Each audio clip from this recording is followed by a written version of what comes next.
அடுத்ததாக we roundup. இந்திய ராஜதந்திர நகர்வுகளில் இம்முறையும் இலங்கைக்கு பாரிய அளவிலான நிதி ஒதுக்கீடு வழங்கப்பட்டுள்ளது.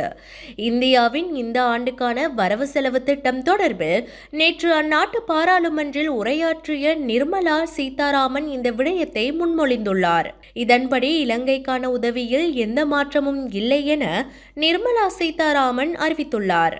2025ஆம் ஆண்டுக்கான இந்திய வரவு செலவு திட்டத்தில் முந்தையதைப் போலவே 300 கோடி இந்திய ரூபாய் இலங்கையுடனான பொருளாதார நட்புறவுக்காக ஒதுக்கப்பட்டுள்ளதாக அவர் தெரிவித்தார்.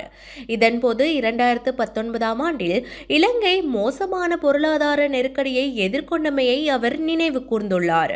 மேலும் தற்போது இலங்கை நெருக்கடியில் இருந்து மீண்டு வருவதாகவும் அதற்கான முழு ஒத்துழைப்பையும் தமது நாடு வழங்கும் எனவும் அவர் தெரிவித்துள்ளார். களுத்துறை பகுதியில் குழந்தையொன்று தனது மூத்த சகோதரனால் நசுக்கப்பட்டதில் உயிரிழந்துள்ளதாக போலீசார் தெரிவித்துள்ளனர். 6 மாதங்களேயான குழந்தையொன்றே இவ்வாறு உயிரிழந்துள்ளதாக களுத்துறை தெற்கு போலீசார் தெரிவித்துள்ளனர். வெனிவெல் கெட்டிய பகுதியைச் சேர்ந்த வினுலே திஹாக்கியா என்ற குழந்தையே இவ்வாறு உயிரிழந்துள்ளது. குறித்த குழந்தை தனது மூத்த சகோதரனுடன் உறங்கிக் கொண்டிருக்கும் போது அவரது உடலால் நசுக்கப்பட்டதன் காரணமாக மூச்சு திணறல் ஏற்பட்டுள்ளதாக தெரிவிக்கப்படுகின்றது. பின்னர் குழந்தை களுத்துறையில் உள்ள நாகோட குழந்தைகள் வைத்தியசாலையில் அனுமதித்த வேளையில் உயிரிழந்துள்ளதாக போலீசார் தெரிவித்துள்ளனர்.